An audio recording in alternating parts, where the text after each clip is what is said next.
안녕하십니까. 무민명리 강의로 71번째 시간입니다. 오늘은 12신살에 대해서 공부를 해보도록 하겠습니다. 빠르게 넘어가겠습니다. 계속 영상이 너무 길어지는 것은 원치 않으시니까 넘어가겠습니다. 12신살, 이제 여러가지 신살들이 많습니다. 이제 12신살, 12운성, 때로는 각종 제신살, 공망에서부터 천을귀, 양인까지 제신살이 많은데, 12신살도 알아두시는 것이, 공부라고 하는 측면에서 따지면 여러가지 이론들에 대한 근거를 알아놓고 있는 게 좋지요. 그래서 12신살에 대해서도 공부를 해보도록 하겠습니다. 신살의 오행과 육신의 장식물이요 선악을 담당하고 있으며 사물의 최종적인 소재와 물상의 기세를 정확하게 자세하게 파악하는 지표다. 삼합을 기준으로 첫 자는 지살이고 지살 가운데가 장성, 마지막 글자가 화개살이다. 이렇게까지 설명하기는 어렵고요. 그냥 이 수지법으로서 손으로서 잡아가시는 게 좋겠습니다. 그래서 인호술띠는 해에서 겁살이 시작되고요. 사유축띠는 인에서, 신자진띠는 사에서, 해묘미띠는 신에서 겁살이 시작이 됩니다. 그래서 12신살은 띠를 가지고 보는 대표적인 것들 중에 하나다. 그래서 인호술띠는 해에서 겁살, 이거는 역행, 순행 이런 거는 없고요. 지지니까 띠니까 음양 이런 거 중요하지 않습니다. 그래서 삼합의 띠를 기준으로 해부터 겁재, 천지 이렇게 읽어가고요. 사유축띠도 인에서부터, 신자진띠도 사에서부터, 해묘미띠는 신에서 겁살이 시작이다. 요거 꼭 기억하시는 것이 좋습니다. 다음 페이지 보겠습니다. 겁살, 겁살의 뜻이겠죠. 겁이라고 하는 글자가 빼앗긴다는 뜻이니 외부로부터 겁탈당하거나 의외의 화를 입는다는 뜻이므로 적병, 역모, 동조자와 같은 역할을 합니다. 겁탈 이런 단어, 겁탈은 조금 강해 보이는 단어지요. 겁탈보다는 의외의 화 정도로 기억하시는 게 좋을 듯 합니다. 그래서 내가 생각했던 거 갑자기 일이 생기겠다, 갑작스럽게 뭐가 닥치겠다, 이런 정도로 기억하시는 게 좋을 것 같고요. 겁살은 외부로부터 일어나는 재해과 관제사고를 주도하는 살이다. 그러니까 요즘에 갑자기 일어나는 살은 가장 흉하게 나타나는 거 뭐겠습니까? 교통사고가 제일 쉽겠지요. 그렇다라고 정도 생각하십시오. 격국이 잘 짜여 있고 길신에 해당하면 위기 속에서 전화위복이 되는 수가 있으며 다른 사람의 재물이나 실력 등을 자연스럽게 이용하여 의외로 발전하기도 합니다. 그러니까 살이라고 해서 죽일 살자라고 해서 무조건 나쁘다라고 생각하지는 마십시오. 천을귀인 등 길성과 함께하면 총명하고 지모가 뛰어나며 민첩하고 활발하고 위험이 있어서 관계 등의 이름을 날린다. 귀신에 해당할 경우에는 간사하거나 사기성이 있으며 것과 달리 속마음은 혹독하지만 무자비하여 범죄 행위에 가담하기 쉽다. 귀신일 경우에 형, 충, 파, 괴강, 양인, 공망, 원진 등과 있으면 교통사고 등 흉한 일로 형행을 면하기 어렵다. 겁살과 도화살이 귀신이면은 쥐새잡기, 춤바람, 불륜 등으로 가정 파탄이 일어난다. 다음 페이지 보겠습니다. 겁살이 희신일 경우에 조금 더 상세하게 설명해 놨죠. 식상은 능란한 화술로 재물을 취할 수 있으며 외교 활동이 뛰어나나 남자는 처가덕을 많이 볼 수 있습니다. 관성은 정계나 관계에서 발전하고 재성이 일지면 처덕이 많고 처로 인해 축제할 수 있습니다. 정의는 문장력이 뛰어나고 학계에서 인정받고 편인인 경우 역술, 예술계 이런 데서 이름을 날릴 수 있습니다. 귀신일 경우에 희신보다는 귀신이 많죠? 아무래도 좀 그런 경향이 있습니다.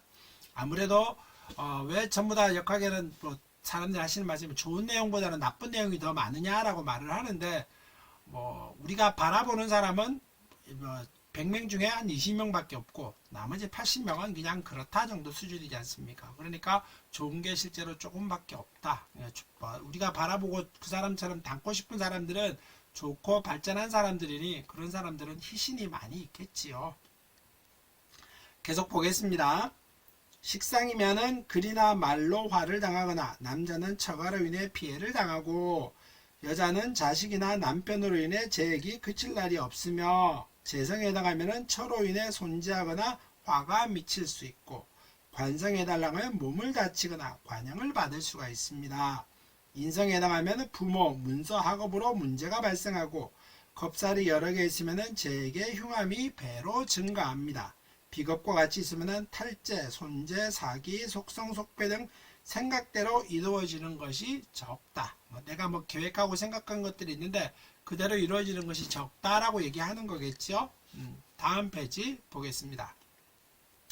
이제 월에 겁살이 있었을 때, 연애는 겁살이 없겠죠. 왜냐 그러면 나는 전부 다 시작부터 짓살은 띠는 전부 다 짓살입니다. 무조건 짓살이죠. 그렇기 때문에 어려서 편친 또는 형제와 이별하거나 타향살이를 하면서 고생을 하게 될 것이다. 그 다음에 급한 성격의 싸움으로 다툼 갈등이 많고 초년부상 이사 등 풍파가 많으나 성격을 고치면 말년에 성공을 합니다. 형제들도 성격이 급하고 싸움을 잘하며 고집쟁이가 많고 형제 중에 성정이 온순하고 건강한 형제가 있으면 오히려 위험합니다. 실제로 형제 중에 이런 어떤 나쁜 기세를 말하는 성격이 급하고 싸움도 잘하고 고집쟁이가 있어야 되는데 이 형제들이 온순하고 건강한 형제가 있다면 차라리 더 위험하다 이런 말입니다. 결혼은 겁살을 가진 여성과 하는 것이 좋고 성격이 급하고 강한 여성을 처로 맞는 것이 좋다. 그런 부인을 행복하게 잘 대해주면 오히려 유순하게 된다. 글쎄 연은 무조건 짓살이라고 표현했는데 꼭 그렇지는 않겠죠. 그래서 예를 들면 인호술 같은 경우는 겁재, 천, 지, 연, 월, 망 이런 식으로 올라갑니다. 그러다 보니 연에 겁살이 있을 수는 없다. 그래서 다음 페이지 보겠습니다. 일에 겁살이 있다. 결혼도 인생도 생활에 파란이 많다. 부모 덕이 없거나 일찍 부모의 곁을 떠나거나 이별을 하고 고향과 인연이 없어 타향으로 살아갑니다. 급하고 난폭한 사람으로 매사에 급하게 처리하며 손해보는 경우가 많으나 말과 행동은 급하게 서두르지 말아야 합니다.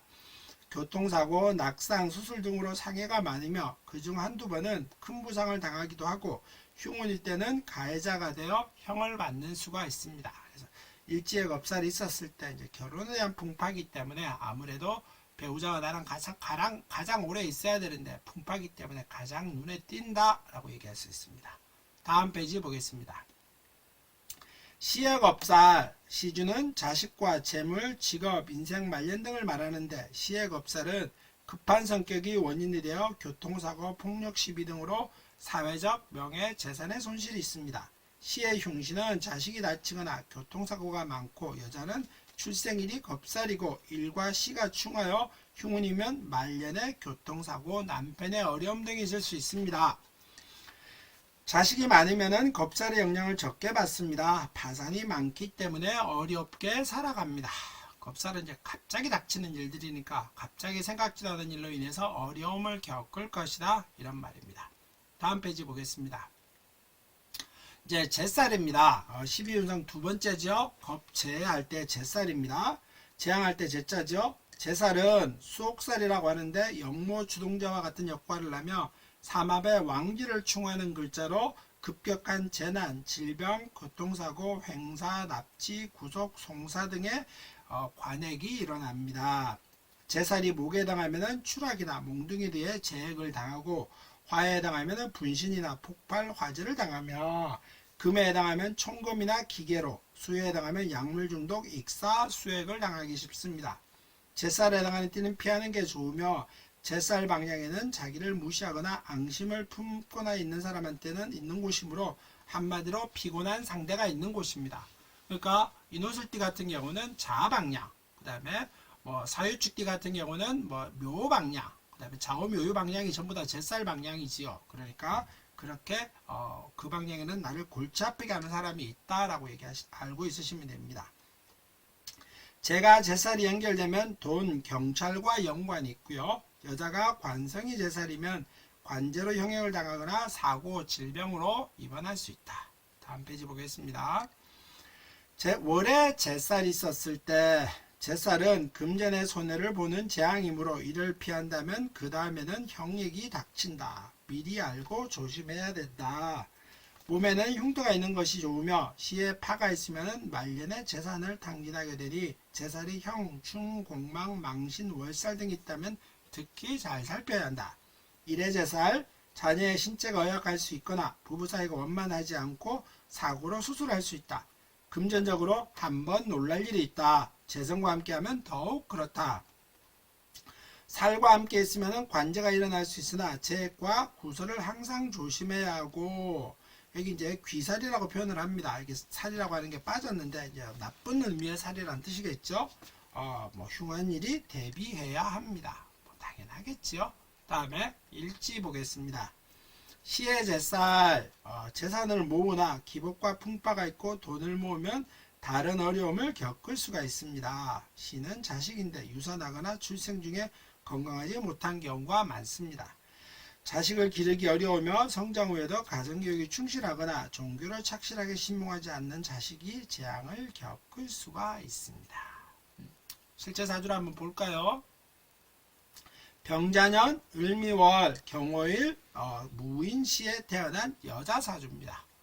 오행을 붙이면은 양, 금, 음의 목, 양의 화, 그 다음에 음의 목이고요, 음의 화고요, 음의 토, 음의 수입니다. 그래서 육친을 붙이면은 편인, 정제, 편관, 그 다음에 편제, 그 다음에 정관, 정인, 그 다음에 상관의 기세까지 있겠다. 12운성까지 붙여볼까요? 절, 그 다음에 욕, 그 다음에 대, 사. 아까 12신사를 붙일 때는 띠를 가지고 본다고 했습니다. 쥐띠면은 신, 자, 진, 띠가 삼합이죠. 지가 들어간 삼합입니다. 그럼 인연은 인, 묘, 진년이 이렇게 아니죠. 신, 자, 진, 띠는 사가 겁살이다. 제가 이렇게 이 삼재를 섞어 써버렸네요. 신자진, 띠는 사가 겁살입니다. 그러니까 여기서부터 겁, 재, 천, 지, 연, 월, 망, 장, 반, 영, 육, 화 이렇게 읽어가시면 됩니다. 그래서 제일 먼저 사부터 겁살이니까 겁 없죠? 여기가 재살이 되겠죠. 겁, 재 여기가 천살이 될 것이고, 그 다음에 겁, 재, 천, 지, 연, 월, 망, 장성살이 될 것이고요. 인목이 망장, 반, 역마살이 될 것이다. 그래서 이걸 붙여보면은 이는 역마살, 오는 재살, 미는 천살, 자는 장성살이 됩니다. 이렇게 역마, 재살, 천살, 장성살. 그래서 지금 겁과 재살, 겁살, 재살 정도를 배웠으니 일에 재살이 있는 겁니다. 포태법을 붙여보면 지장간을 한번 해보겠습니다. 인목은 무병갑이지요. 그 다음에 오화는 병기, 정의 기세를 가지고 있고요. 그 다음에 미토는 정을기입니다. 자수는 임계지요. 그래서 경금은 겨울과 가을이 좋은데 여름에 태어났고요. 천간에는 간목정화. 근데 뭐 그렇게 보이지는 않습니다. 그 다음에 합충에 대한 얘기는 을경합인데 이런 얘기는 지금 하지는 않겠습니다. 자오충 이런 거는 인미 기문도 있고요. 인호술 삼합에 술이 빠졌고 인호축이라고 하는 탕화의 기세도 있고요. 무토는 충미라고 하는 것이 천을귀인인데 이 미가 천을귀인입니다. 천을귀인인데 정인이 천을귀인이죠. 그래서 미는 어디에 다른 게 건드리고 이런 거는 없습니다. 그래서 천을귀인의 기세가 있겠다. 근데 천을귀인이 천살에 위치하고 있습니다. 우리가 지금 겁살하고 재살 정도로 배웠으니 재살이 있었을 때 영향이 뭐라 그랬습니까? 재살은 일단 영모 주도자와 같고 분신이나 폭발, 화재 이런 걸 말했었는데 재살이 돈과 연관이 되면은 어려움이라고 했었고, 그 다음에 경찰과 연관이 될 수도 있다라고 말했었습니다. 근데 이거는 여자분 사주에 병자생이면은 나이가 좀 있죠. 아주 어리지는 않습니다. 그래서 경금의 역할, 정관의 역할 이런 것들이 재살의 역할까지 엮어지다 보니 재앙과 같은 일이 일어날 것이다. 그래서 조금 상관과 정관의 기세까지 곁들이다 보니 사주는 여자니까 신강신약을 따지면 경금이 신강한 사주지요. 1점, 2점, 3점, 4.5점의 힘을 가지고 있습니다. 4.5점이면 신강한 사주지요. 그러다 보니까 4.5점일 때는 운으로 따지면은 수목화의 운을 찾습니다. 그러면은 목, 화, 수, 화, 그 다음에 수, 그 다음에 목, 그 다음에 뭐 이런 식으로 수, 화, 뭐 이런 식으로 올라갑니다. 운이 그렇게 좋게 올라간다라고 보이지는 않습니다. 그래서 뭐 이러저러한 틀로 따지다가 보면은 사주가 조금 풍파를 겪을 수 있는 상관정관의 기세가 있기 때문에 그런 기질도 있겠다. 뭐 이런 정도로 제살에 대한 얘기를 조금 묶어서 오늘 수업은 여기까지 마무리 짓도록 하겠습니다. 12신살은 뭐 그렇게까지 많이 꼭 살펴야 되거나 아주 깊이 살피거나 이런 정도 수준이라고 말하지는 않습니다. 워낙 12신살에 대한 설명들이 조금 있기 때문에 뭐 요 정도만 하고 12신살 오늘 수업 첫 시간 수업은 요 정도만 하고 마치도록 하겠습니다. 다음 시간에 또 뵙겠습니다. 감사합니다.